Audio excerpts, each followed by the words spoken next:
Pleasure to be joined by JD of Locked On Sharks. And you do such a good job. You're in it, around it all the time. Give me your background on how you became associated with the Sharks, how you became a fan, how you got into all this stuff. So actually, I grew up as a Flyers fan. My mom from Philly. I grew up a Flyers fan on the East Coast. It wasn't until I moved to the Bay Area, my friend and I went to a Sharks game on a whim. Like I grew up loving hockey and hooked. From that, my first moment in the tank. The next time my friend Roddy and I went, we got Pavelski and Marlowe, or not Pavelski. We got Marlowe and Thornton jerseys, like the back in the day when you could order them and they would bring them to your seat.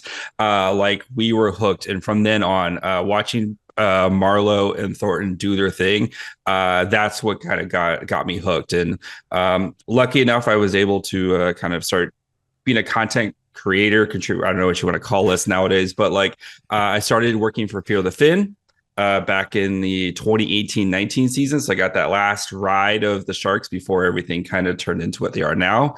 I joined Locked On in February 2020, which seems like perfect timing, right before COVID shut everything down. And I've been working for Locked On now for 5 years, producing a daily podcast.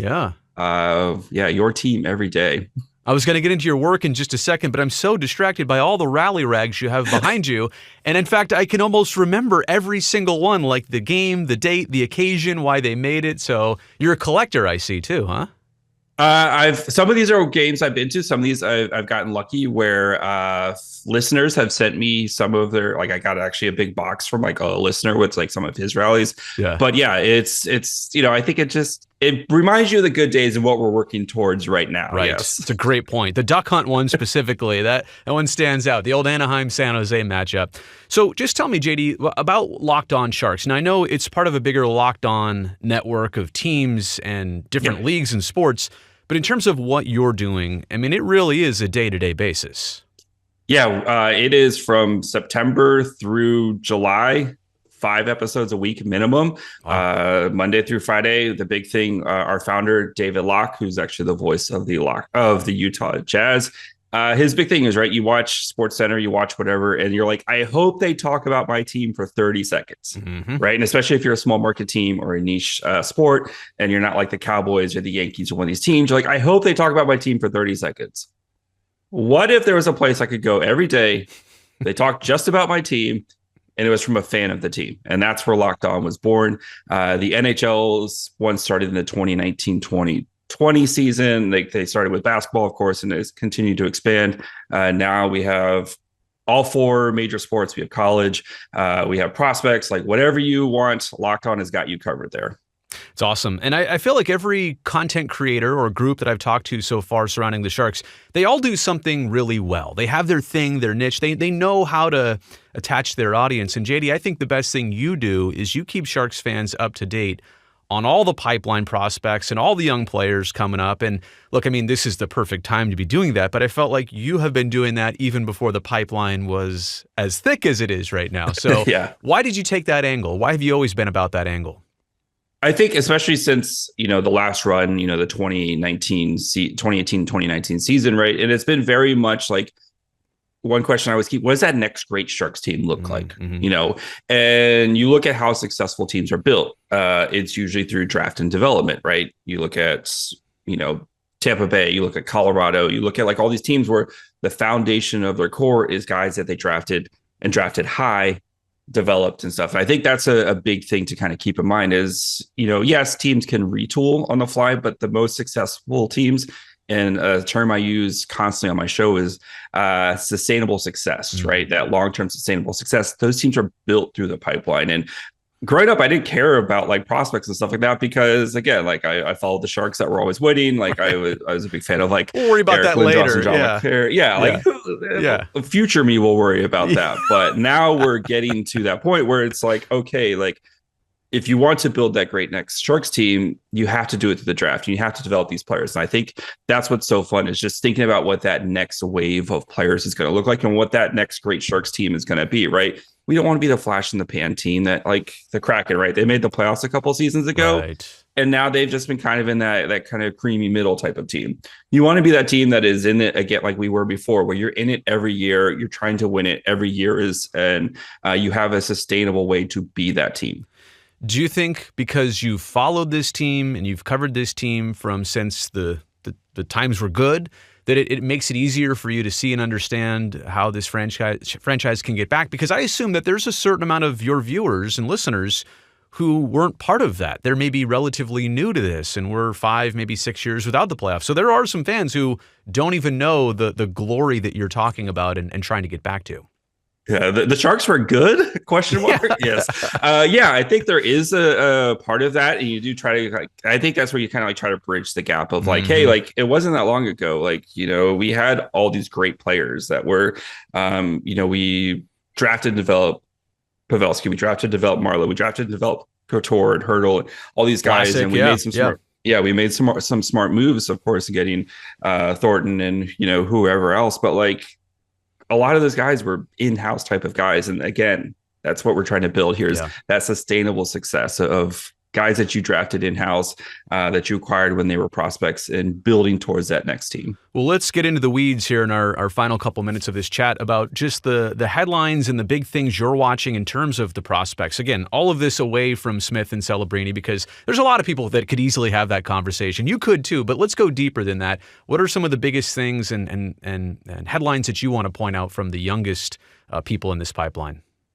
Yeah, I think for the Sharks, like they're going to have some big decisions on kind of what to do with some of their prospects, especially when it comes after the season's over, right?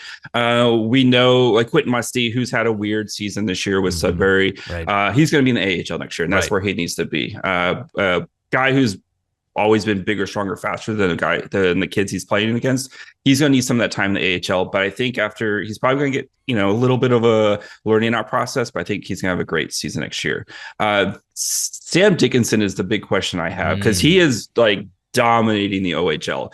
The point production began this season where he was asked to do a lot for a London team that was missing some of his top guys, and he was producing like crazy. You've seen some of that production dip lately, but he's been more focused on playing sound defensively in his zone. I think for Sam Dickinson, the big question is he NHL ready? Because just like Quentin Musty, he's either NHL or bust next season, where he either has to play in the NHL or he has to go back to London on a London team that's probably going to lose some of their top guys and probably going to take a step back next year. And I wonder if the Sharks, do they do the kind of the Kevin Krasinski route where Chicago, same situation? Do you let him kind of get his butt kicked for an entire year, but think, in the long run, he's going to be a better player for this, or you let him go back into the OHL where he's just going to be a big fish in a small pond? So I think that's one of the biggest questions I have for kind of going forward, at least with Sam Dickinson. Guys like Kasper Holttunen, Igor Chernyshov, both those guys should be on the Barracuda next year. Chernishov's had an amazing start to his OHL season. I know he didn't score when we recorded this. I know he didn't score last night, but like he will soon again. He's probably scoring right now as we're talking, but he's a guy who you could definitely tell like the details in his game are just at such a higher floor compared to his peers because he's spent half a season playing in the KHL, playing that the kind of bottom 6 rotation, and I think those details are really going to start to come out, and I think he's going to have a big season next year in the Barracuda if the Sharks want him to go that route, but like. Even like Kasper Holttunen, who we know the shot, right? The shot is, I've been told by some scouts, the best shot I've ever seen in juniors. Like, wow, that is up there. Wow. It's very specific, too, about somebody's game. It's their shot, and you wait until you see this shot, Yeah, you wait till you see the shot. We've seen the shot. Like, that shot is ridiculous, but he quietly has really started to round out his game, like the playmaking, the physicality and stuff like that. And I really have a lot higher hopes for Holttunen this year after going back to London than I thought kind of coming into this season. So there's a lot of really exciting pieces that the Sharks have in their prospect pipeline that I think are really going to start to kind of come out and start to make an impact over the next year or two, as you start to round out around Celebrini and Smith and how these guys are going to fit with some of these other players. So it's still some more work to do on the blue line, but you know, we have plenty of opportunities for that. So there is a draft coming up, right? There is a draft, and the Sharks are highly touted names of one specifically. One guy, some Matthew Schaefer guy. Who is getting some pretty high praise, and if the Sharks were to get him, you're going to have a great time. Or if the Sharks were to get one of the other 3 forwards there, you're going to have a really good time with whoever you pick in the top 4. I heard somebody say yesterday that Schaefer might be a 1 or even a 2, and I'm thinking, wow, it's not even so clear cut. The last several years, if it was obviously Bedard, last year it was obviously Celebrini. Maybe this year it's just not a number 1 that is absolutely going to happen, depending on which team wins the lottery. I think to your point, though, all of the next handful of months are going to be difficult decisions, but these are great decisions to have to make if you're the Sharks. Like, where do we want to best align our pieces?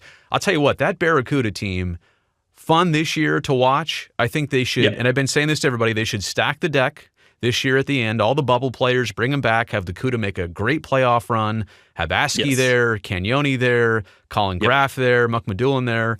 But I also think, to your point, my goodness, this Barracuda team next year, and some of those names you're mentioning coming in, I mean, this is it. You don't want to brag about having the best AHL team, but when it means what it is going to eventually mean, I think that's the whole point of this.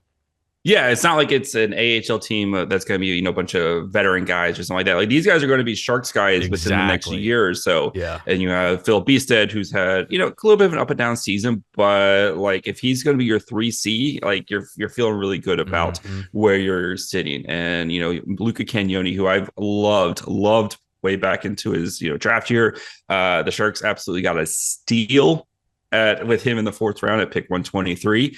I know everyone points to the size, but in the NHL, right, small defenseman, you either don't make it, or if you make it, you're super awesome. Yeah. And I think he's gonna be super awesome. It's very much teal colored, Cagnoni covered colored glasses, but I just love the kid. I think he's got a chip on his shoulder. He's had to work for everything he's had to get, and I think you see that every time he's on the ice. And the kid can play defense, especially for someone his size. Cagnoni and Cardwell, 2 of my favorites, just in the Cuda room, and there are others too, but those 2. Yeah. Similarly, but in different ways, stand out. One last thing, JD, and we've talked so much about the future and the pipeline, but how about just the present? What can you say about maybe this season, where it's at, where you see it going, and how, in a lot of ways, maybe it doesn't appear to be a step forward, but I do think we all realize that things now feel a lot different than they did even a year ago. Oh, 100%. Right. And I know there's a lot of people like, well, we're the same record and stuff. And it's like, yeah, but did you watch the games last year? Like, this year, there at least, like, Macklin gives you something every night where you're just like, he does. That kid's special. Right. And you see the, Will Smith, who's really starting to come along here before the break started. William Eklund, who's established himself as a legitimate top 6 player, like on basically any NHL team. You see a lot of this future in the way, like, again, that building towards that sustainable success. And we did the hard part. We found the superstar in Macklin Celebrini. That's the hardest part, is finding that superstar to build around. And I think we got really lucky with Celebrini, who surpassed, I think, all of our expectations, of what we potentially thought he could be, especially from day one. But I think for the Sharks right now, it's, get through the rest of the season. You want to let Macklin cook and get his Calder, because we want that to celebrate, of course. Let Will Smith continue to his growth and development. Let Eklund, continue what he's doing. See what of the kind of young blue line pieces stick, whether it's Thompson or Mukhamadullin or whomever else you want to kind of throw in the fray right there.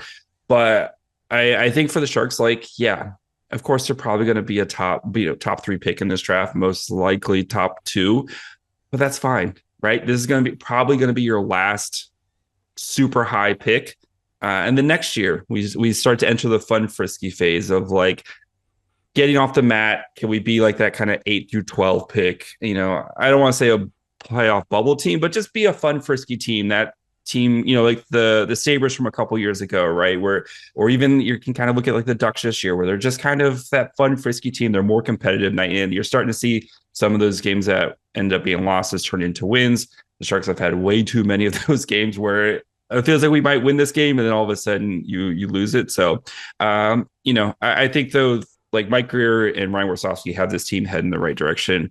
Mike Greer has done a wonderful job in the past 3 years of just turning the ship around and giving it direction. And I think that's the biggest compliment you can give a team, especially for where this franchise was a couple years ago. As much as 5 episodes at least a week, that's a heavy workload. I can't wait until the days where there's so much going on and it's so good that you have to do it 7 days a week. I can't. I don't know. I'll have to ask David Locke for a raise on that one. We'll see if that works out. Definitely renegotiate that one for sure.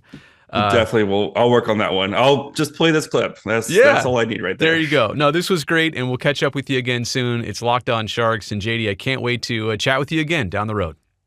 Thanks, Brodie.